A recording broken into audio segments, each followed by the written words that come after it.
Long before China became a single empire, the land was divided into warring kingdoms, each fighting endlessly for survival, power, and dominance. From this chaos rose a ruler whose ambition stretched beyond conquest, a man who sought to unify not only territory, but language, law, currency, and destiny itself. His name was Zheng. History would remember him as Qin Shi Huang, the first emperor of China. He built roads across mountains, raised armies that reshaped history, and began construction of the Great Wall that still stands today. Yet his reign was also marked by fear, ruthless control, and an obsession with immortality that would ultimately define his legend. Tonight, we step into a world of war, power, and eternal ambition to follow the life of the emperor who believed he could command not only an empire, but time itself. The Prince of Qin. In the far western lands of ancient China, beyond fertile river valleys and bustling trade routes, stood the state of Qin, a kingdom once dismissed by its rivals as harsh, distant, and culturally unrefined. Its mountains were steep, its winters were cold, its people were hardened by survival. But within this unforgiving land, a force was quietly growing, one that would eventually reshape the entire Chinese world. And at the center of that future stood a boy named Zheng. Zheng was born in 259 BCE, during one of the most violent periods in Chinese history, the Warring States era. For more than 2 centuries, powerful kingdoms had fought endlessly for control of the fractured land that would one day become China. War was not an occasional event. It was a constant rhythm of life. Cities rose only to be destroyed. Alliances formed only to be broken. Entire populations were displaced as armies marched across plains and river valleys. Into this unstable world, Zheng's birth carried both royal promise and political danger. His father, Prince Yiren of Qin, was not originally destined to inherit the throne. At the time of Zheng's birth, Yiren lived as a political hostage in the powerful state of Zhao, a common diplomatic practice meant to ensure temporary peace between rival kingdoms. For a royal prince, hostage life was filled with humiliation and uncertainty. Royal privileges vanished. Protection became fragile. At any sign of conflict between states, hostages could easily become disposable bargaining tools. Zheng's earliest childhood unfolded inside enemy territory. He grew up surrounded by suspicion, guarded by uncertain loyalties, and exposed to the brutal realities of political survival long before most children could even understand power. According to later historical accounts, Zheng's mother, Lady Zhao, was known for her intelligence and striking beauty. She played a complex role in navigating court intrigue and protecting her son's position during their dangerous years in Zhao. Life for the young prince was never safe. There were moments when rising tensions between Qin and Zhao placed the entire family at risk. Violence between states often led to executions of hostages or their families. Each diplomatic shift could determine whether Zheng would live as a prince or die as a political casualty. Eventually, shifting alliances and political negotiations allowed Yiren and his family to return safely to Qin. When they crossed back into Qin territory, Zheng entered a world that would shape him in entirely different ways. The state of Qin was unlike the Eastern kingdoms. For generations, Qin rulers had embraced a strict political philosophy known as legalism. Unlike Confucian traditions that emphasized moral leadership and ritual harmony, legalism focused on absolute authority, harsh laws, and unwavering state control. Under legalist governance, loyalty to the state outweighed family ties, personal morality, or noble tradition. Rewards were given for military success. Punishments were severe and often public, designed to enforce discipline across every level of society. For many, Qin appeared cruel. For its rulers, it was efficient. Zheng grew up surrounded by this philosophy. He witnessed how order could be forged through fear, structure, and total obedience. His education emphasized warfare strategy, administrative discipline, and political calculation rather than philosophical debate or artistic refinement. His tutors trained him to think like a ruler who must constantly defend power, not simply inherit it. In 247 BCE, when Zheng was only 13 years old, his life changed forever. His father, now King Zhuangxiang of Qin, died unexpectedly after a short reign. Despite his young age, Zheng became king of Qin, ruler of one of the most militarily aggressive states in China. But his crown came with limits. Because of his youth, real political authority rested in the hands of powerful regents and court officials. Among them stood one of the most influential figures in Qin politics, Chancellor Liu Buwei. Liu Buwei was a merchant-turned-political mastermind, known for his strategic brilliance and vast network of alliances. He had played a crucial role in placing Zheng's father on the throne and now served as regent, effectively controlling state decisions during the young king's early reign. For a time, Zheng remained a symbol rather than a sovereign. Yet even as a teenager, he observed everything. He studied court alliances, rivalries between ministers, and the delicate balance between loyalty and betrayal that shaped royal politics. He learned that power was never stable. It had to be defended constantly, sometimes through diplomacy, sometimes through force. As Zheng matured, tension slowly grew between the young king and those who governed in his name. Court rumors circulated about corruption, hidden ambitions, and secret plots among regents who had grown comfortable wielding authority behind the throne. Some historical records even suggest complex scandals involving royal family members and political advisors, deepening the atmosphere of distrust within the palace.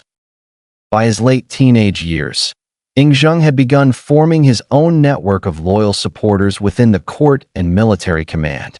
He listened carefully, spoke rarely, and built alliances quietly.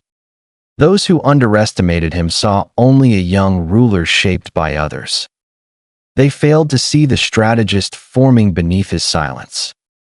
In 238 BCE, at the age of 22, Zheng made his first decisive move toward absolute authority. He orchestrated a political purge that removed rival factions and eliminated figures who threatened his independence. The operation was swift and ruthless, reflecting the legalist principles that define Qin governance.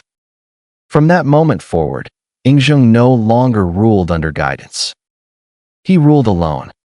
The transformation from child king to sovereign ruler marked the true beginning of his journey, not simply as leader of Qin, but as a man whose ambition would soon reach far beyond the borders of his kingdom. He inherited a state already powerful, disciplined, and militarily advanced. Qin armies had perfected siege warfare, mass infantry coordination, and logistical systems capable of supporting long campaigns across difficult terrain. But Zheng did not merely want Qin to survive. He wanted Qin to dominate. Across the fractured Chinese world, 6 rival kingdoms still stood: Han, Zhao, Wei, Chu, Yan, and Qi. Each possessed centuries of history, cultural prestige, and formidable military strength. Together, they formed a political landscape that had resisted unification for generations. Most rulers dreamed of defending their territory. Zheng dreamed of erasing borders entirely. As he gazed across maps of neighboring kingdoms, he began envisioning a world no Chinese ruler had ever achieved. A single empire ruled by one authority, one law, and one vision. It was a dream born from chaos. And it would soon ignite wars that would reshape history forever. The Wars of Unification. By the time Zheng seized full control of the Qin throne, The world beyond his borders was already preparing for war. For more than 200 years, the warring states had battled without end. Kingdoms rose through conquest, only to collapse under betrayal. Generals became legends overnight, and corpses by morning. Cities fortified their walls higher each year, knowing peace was only an illusion between battles. But now, something had changed. The state of Qin was no longer simply another competitor in the endless struggle. Under Yingzheng's rule, Qin was becoming something far more dangerous, a kingdom with a singular, unstoppable vision. Unification. Yingzheng understood one truth better than most rulers of his time. China could never be stable while divided. Rival kingdoms drained resources through constant warfare. Trade routes were disrupted. Farmers abandoned fields to fight as soldiers. Entire generations grew up knowing only conflict. Yingzheng believed that only absolute conquest could end the cycle. But ambition alone was not enough. He needed strategy. He needed patience. And above all, he needed generals capable of turning dreams into battlefield victories. Among his most trusted commanders stood Wang Jian, Meng Tian, and Li Exin, military leaders who would later become legendary in Chinese history. Each possessed distinct talents, but all shared unwavering loyalty to Qin's mission. Together, they prepared for a campaign that would reshape civilization. The first target was the state of Han. Han was the weakest among the 6 rival kingdoms, weakened by internal corruption and economic strain. Yingzheng knew that conquering Han would not only expand Qin territory, but also send a powerful psychological message to other states. In 230 BCE, Qin armies marched eastward. The invasion was swift and brutally efficient. Qin's disciplined military structure overwhelmed Han's fragile defenses. Their siege tactics, perfected through decades of warfare, crushed city fortifications with terrifying precision. Within a short time, Han fell. It became the first kingdom absorbed into Qin rule. Across the remaining states, alarm spread like wildfire. For generations, kingdoms had fought each other, but few had imagined one state conquering them all. Now, the impossible was becoming reality. And Yingzheng was only beginning. Next stood Zhao, the very kingdom where Yingzheng had spent his childhood as a hostage. The campaign against Zhao was not simply military. It was personal. Zhao possessed strong defensive fortresses and experienced generals. Years earlier, Zhao had nearly destroyed Qin in one of history's most brutal battles. Yingzheng understood that defeating Zhao required both strategic brilliance and psychological warfare. Qin armies launched repeated assaults, cutting supply routes and isolating Zhao's major cities. One of the most decisive moments came during the siege of Handan, Zhao's capital. After relentless pressure, Zhao's defenses collapsed. By 228 BCE, Zhao fell into Qin hands. The young hostage had returned, not as prisoner, but as conqueror. The state of Wei soon followed. Wei attempted to resist through diplomatic alliances and defensive strategies, but Qin engineering innovations gave them an overwhelming advantage. Qin forces redirected rivers and flooded Wei's capital city of Daliang, breaking its defenses in one of the earliest recorded examples of large-scale hydraulic warfare. By 225 BCE, Wei surrendered. With 3 kingdoms defeated, fear began gripping the remaining states. Some rulers attempted to form alliances against Qin. Others prepared desperate last stands, knowing retreat meant extinction. Yet Yingzheng remained relentless. The state of Chu presented the greatest challenge. Chu was vast, wealthy, and militarily powerful. Its territory stretched across fertile southern lands, supporting enormous armies and strong cultural identity. Many Qin officials believed conquering Chu would require impossible levels of manpower and resources. At first, Yingzheng sent General Li Xin with a large but limited force. The result was disaster. Chu armies launched devastating counterattacks, destroying Qin divisions and forcing humiliating retreats. The defeat shocked Qin's court and threatened the emperor's unification campaign. It was one of the rare moments when Yingzheng faced the possibility of failure. Instead of abandoning the campaign, he turned to his most experienced general, Wang Jian. Wang Jian requested an enormous army, far larger than any previously assembled by Qin. Some ministers hesitated, fearing the economic burden and the political risk of granting such power to one commander. But Yingzheng trusted Wang Jian. He approved the request. In 224 BCE, Wang Jian launched a full-scale invasion of Chu with overwhelming force. His strategy relied not only on battlefield strength, but also on patient, methodical advancement. He avoided reckless confrontations, slowly weakening Chu's defenses while preserving Qin manpower. After years of relentless campaigns, Chu finally collapsed in 223 BCE. It was the most difficult and decisive victory of Yingzheng's conquest. Only two kingdoms remained, Yan and Qi. The state of Yan attempted one final desperate strategy, assassination. In 227 BCE, Yan sent a nobleman named Jing Ke disguised as a diplomat carrying tribute gifts for Yingzheng. Hidden within the gifts was a dagger meant to kill the king of Qin. The assassination attempt failed, but it revealed how terrified rival states had become of Yingzheng's rising power. Furious, Qin launched a full invasion of Yan. Within years, Yan's capital fell, and its royal family fled into exile. By 222 BCE, Yan ceased to exist as an independent kingdom. The last state, Qi, stood alone. Qi had remained distant from earlier wars, hoping neutrality might preserve its survival. But Qin armies were unstoppable by now. In 221 BCE, Qin forces marched into Qi with minimal resistance. Facing inevitable defeat, Qi surrendered without major battle. For the first time in Chinese history, the land was unified. The wars had lasted nearly a decade. Millions of soldiers had marched. Countless lives had been lost. Kingdoms that had existed for centuries disappeared from maps forever.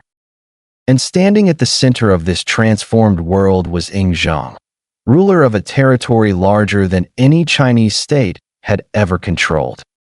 But Yingzheng understood that conquest alone could not create unity.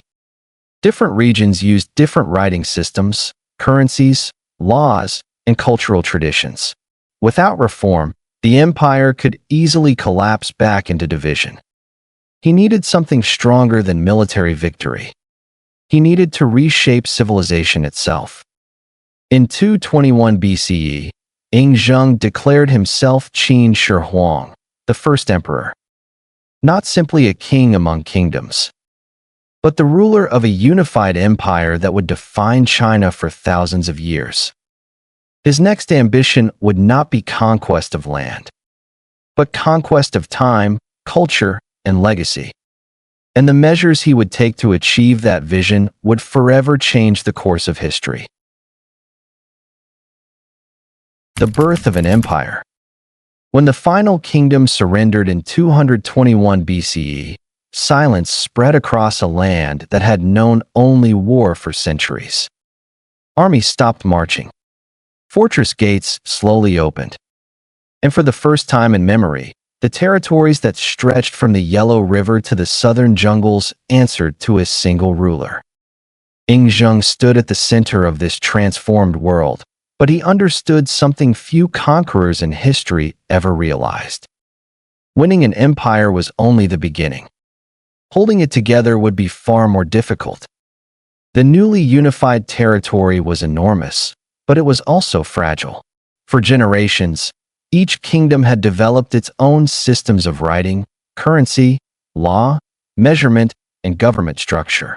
Merchants traveling between regions struggled to communicate. Legal codes contradicted one another. Even the width of wagon wheels differed from state to state, making roads incompatible across borders.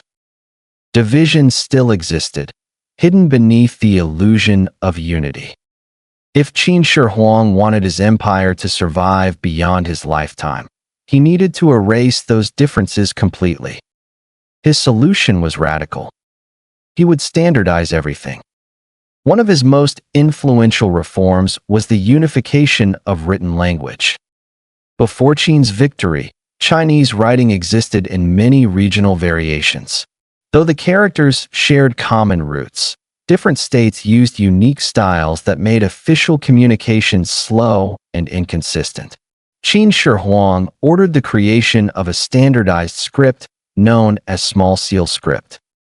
Scholars across the empire were commanded to adopt it. Government records, laws, and official communication would now follow a single writing system. It was more than administrative reform. It was cultural transformation. For the first time, distant provinces could communicate through a shared written identity. Even centuries later, the concept of standardized Chinese characters would remain one of the strongest forces holding Chinese civilization together. Currency was also unified. Before Qin rule, trade between kingdoms required constant conversion between local coin systems. Qin Shi Huang replaced regional currencies with standardized bronze coins featuring a round shape and square hole, a design that would influence Chinese currency for generations. Trade routes became more efficient. Markets expanded. Economic integration slowly strengthened the empire's stability. He standardized measurement systems as well. Weights, lengths, and volumes were unified under imperial regulations. This allowed engineers, merchants, and officials across vast territories to operate using consistent standards. Infrastructure projects became more precise, taxation systems became more reliable, and large-scale construction became possible on an unprecedented level. But perhaps his most ambitious project was reshaping the empire's geography itself. Qin Shi Huang ordered the construction of massive road networks connecting distant provinces directly to the imperial capital. These roads allowed soldiers, messengers, and officials to travel quickly across thousands of miles, ensuring that imperial authority could reach even the most remote regions. Carriages were required to follow standardized axle widths so they could move smoothly along the newly constructed highways.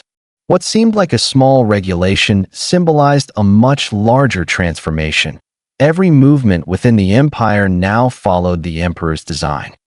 The roads became arteries of power, carrying not only armies but also ideas, laws, and trade across the land. Yet even as Qin Shi Huang built unity within his borders, he feared threats from beyond them.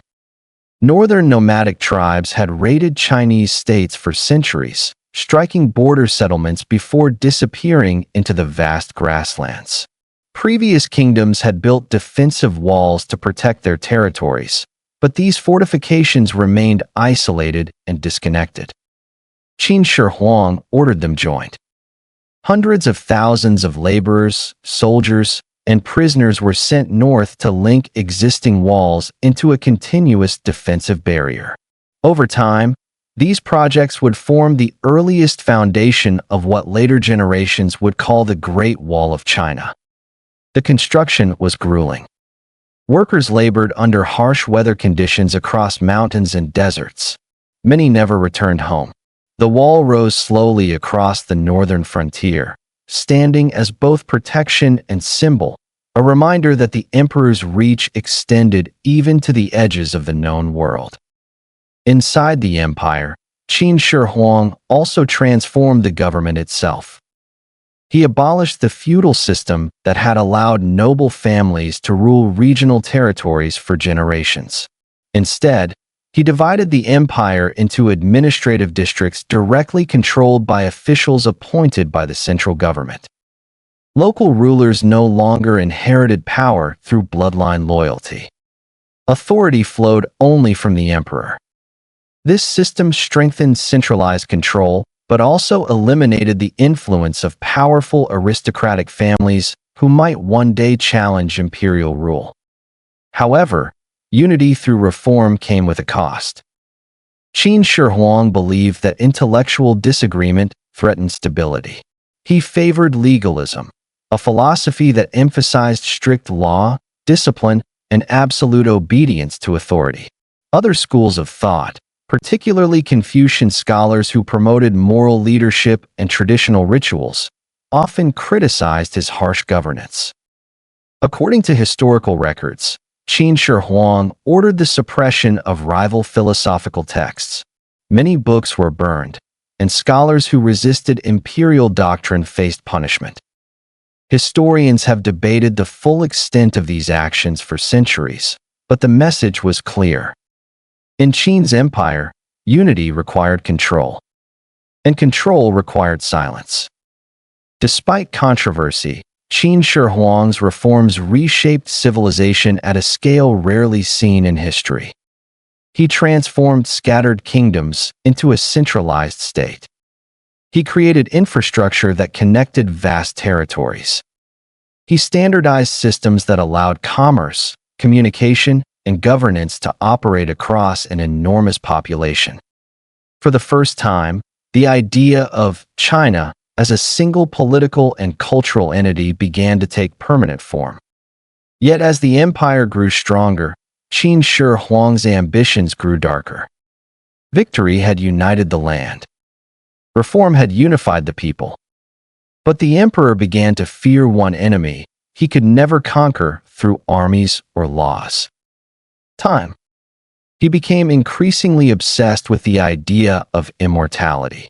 Legends tell of secret expeditions searching for magical elixirs, mysterious islands said to hold eternal life, and alchemists promising supernatural remedies to defeat death itself.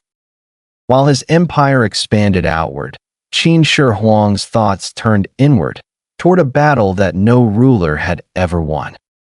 And the lengths he would go to escape mortality would leave behind one of the most haunting legacies in human history. The emperor who defied death. By the height of his reign, Qin Shi Huang had achieved what no ruler before him had ever accomplished. He unified warring kingdoms, that he reshaped law, language, and governance. He built roads, walls, and systems that bound millions of lives into a single empire. To the world, he appeared unstoppable. But within the quiet chambers of his palace, a different battle had begun, one not fought with armies or strategy. It was a battle against death itself. As Qin Shi Huang grew older, his fear of mortality deepened. Ancient Chinese beliefs held that the universe was filled with hidden forces, spiritual energies, and mystical realms where immortals lived beyond the reach of time. Legends spoke of sacred mountains and distant islands where divine beings guarded elixirs capable of granting eternal life. For most rulers, such stories were myths. For Qin Shi Huang, they became an obsession. He summoned alchemists, scholars, mystics, and fortune-tellers from across the empire. These individuals promised knowledge of ancient rituals and secret potions that could preserve youth and extend life indefinitely. The emperor listened to them all. Some advised rare herbs gathered from remote mountains. Others described complex mixtures of minerals and exotic ingredients believed to contain supernatural properties. Qin Shi Huang ordered expeditions across land and sea, searching for substances that could defeat aging itself. One of the most famous legends involved a mysterious figure named Su Fu, a court sorcerer who claimed he could locate the mythical Isles of the Immortals, hidden somewhere beyond the eastern seas. According to ancient accounts, Su Fu sailed away with ships filled with young men and women, searching for the secret of eternal life. He never returned. Whether his journey ended in tragedy or escape remains unknown. But the emperor continued sending explorers, refusing to accept the limits of human existence. Ironically, many of the elixirs offered to Qin Shi Huang contained mercury, a substance ancient alchemists believed could preserve life. Modern historians believe these potions may have slowly poisoned him, worsening the paranoia and physical decline he desperately sought to avoid. Yet the emperor's obsession extended far beyond medicine. If he could not guarantee eternal life in the world of the living, he would ensure eternal power in the world beyond death. And so began one of the most extraordinary construction projects in human history. Deep beneath the earth near modern-day Xi'an, Qin Shi Huang ordered the creation of a vast underground mausoleum, a tomb unlike anything the world had ever seen. Construction began while he was still young and continued throughout his reign. Hundreds of thousands of laborers, artisans, engineers, and prisoners were forced to work on the project in complete secrecy. The emperor envisioned an entire empire built beneath the ground. Historical writings describe underground palaces filled with precious metals, gemstones, and intricate mechanical defenses designed to protect the tomb from intruders. Rivers and seas were reportedly recreated using flowing mercury, symbolizing the natural world the emperor ruled in life. But the most astonishing creation lay hidden in chambers surrounding the tomb itself. An army. Thousands of life-size soldiers were crafted from clay, each sculpted with remarkable individuality. Their armor, hairstyles, facial expressions, and battle formations reflected real Qin military divisions. Some stood as infantry warriors, others as archers, cavalry riders, or chariot drivers. Today, they are known as the Terracotta Army. Archaeological discoveries have revealed over 8,000 figures, along with horses, weapons, and military equipment arranged as if preparing for eternal battle. The soldiers were not identical statues mass-produced without care. Each face appears uniquely carved, as though representing real individuals who once served in Qin's forces. The emperor intended for this silent army to protect him in the afterlife, guarding his power across eternity. Yet the construction came at tremendous human cost. Many laborers who worked on the tomb were reportedly sealed inside to protect its secrets. The emperor's vision of immortality was built upon the lives of thousands who would never see daylight again. As years passed, Qin Shi Huang became increasingly isolated. He traveled constantly across the empire, inspecting construction projects and searching for signs of supernatural guidance. His paranoia grew alongside his fear of assassination and betrayal. He rarely trusted those around him. Palace records suggest he frequently changed sleeping quarters to avoid potential murder attempts. Even his closest advisors struggled to predict his movements. The emperor who ruled millions lived surrounded by guards and secrecy, haunted by invisible enemies and the ticking passage of time. Despite his growing instability, his authority remained absolute. The empire obeyed.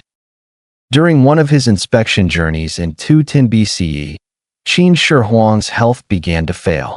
He was traveling across eastern provinces, still searching for signs of immortality, still consuming elixirs that promised eternal strength.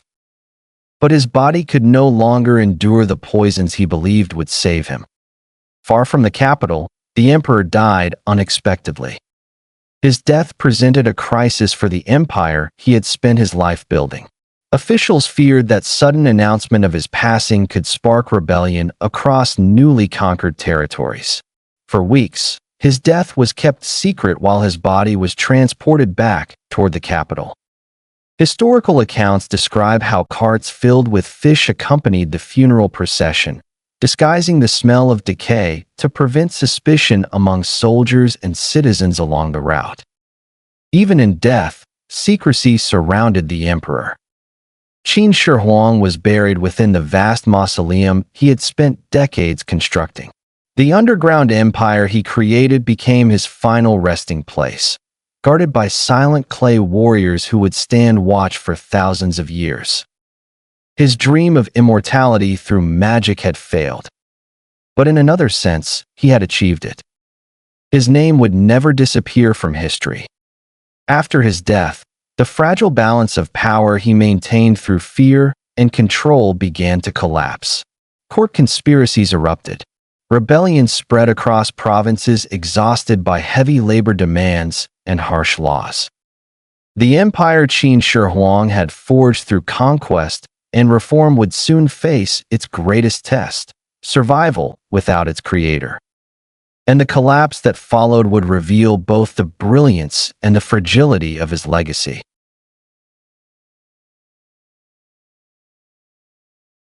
The fall and the eternal legacy.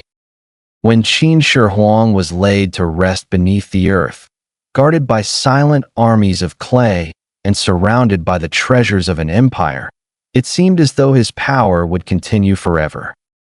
But above the ground, the empire he had built was already beginning to fracture. The first emperor had ruled through absolute authority. His laws were strict, his punishments severe, and his reforms relentless. While his rule created unity, it also created fear. The empire functioned because every official, soldier, and citizen obeyed without question. Without Qin Shi Huang, that fragile structure began to collapse. His death was kept secret during the long journey back to the capital. Court officials feared that announcing the emperor's passing too soon would spark rebellion across provinces already strained by heavy labor, taxation, and military conscription. Inside the imperial procession, political conspiracies quietly unfolded. Among the most powerful figures accompanying the emperor's body were Chancellor Li Si and the eunuch Zhao Gao, two men who understood that control of the succession meant control of the empire itself. According to historical accounts, Qin Shi Huang had named his eldest son, Fusu, as successor. Fusu was known for his calmer personality and his sympathy toward scholars who had been punished during his father's reign. Many believed he might have softened the empire's harsh legalist policies. But Zhao Gao saw Fusu as a threat. Working with Li Si, he forged imperial documents ordering Fusu to commit suicide, falsely claiming they were the emperor's final commands. Bound by absolute obedience to imperial authority, Fusu followed the order and ended his life. In his place, Zhao Gao installed a younger and far less experienced prince, Hu Hai, who became known as Qin Shi, the second emperor.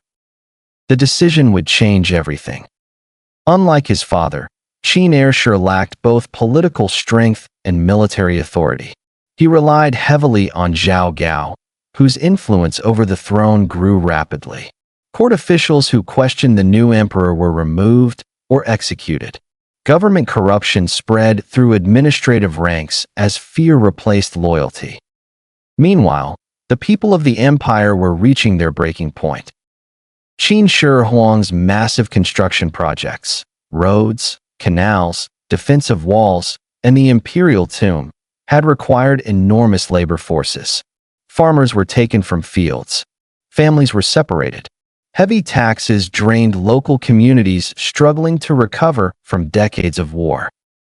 Without the commanding presence of the first emperor, resentment turned into open defiance. The first sparks of rebellion appeared in 209 BCE. Two low-ranking officers, Chun Sheng and Wu Guang, were ordered to escort a group of soldiers northward to reinforce border defenses. When heavy rains delayed their journey, they realized that arriving late meant execution under Qin law. Facing certain death either way, they made a desperate choice. They rebelled. Their uprising was small at first, but it ignited something far larger than they expected. Across the empire, peasants, former soldiers, and displaced citizens rose against Qin authority. Regional leaders began declaring independence. Old noble families who had lost power under Qin's centralization saw opportunities to reclaim influence. Within months, rebellion spread like wildfire. Qin armies, once feared across the continent, struggled to contain the growing revolts. Military commanders faced divided loyalties. Supply lines weakened. Entire garrisons defected or surrendered to rebel forces. Inside the palace, paranoia consumed the court. Zhao Gao manipulated the young emperor, convincing him that enemies surrounded him everywhere. Officials were executed for imagined conspiracies. Decision-making collapsed under fear and mistrust. By 207 BCE, Qin authority was crumbling beyond recovery. As rebel armies approached the capital, Zhao Gao forced Qin heir to commit suicide, attempting to preserve his own power. But the empire was already lost. The last Qin ruler soon surrendered to rebel forces, marking the complete collapse of the dynasty. The Qin Empire, the first unified Chinese empire in history, had lasted only 15 years. Yet history rarely measures greatness by longevity alone. Although the Qin dynasty fell quickly, its influence proved permanent. The centralized government structure Qin Shi Huang created became the foundation for every major Chinese dynasty that followed.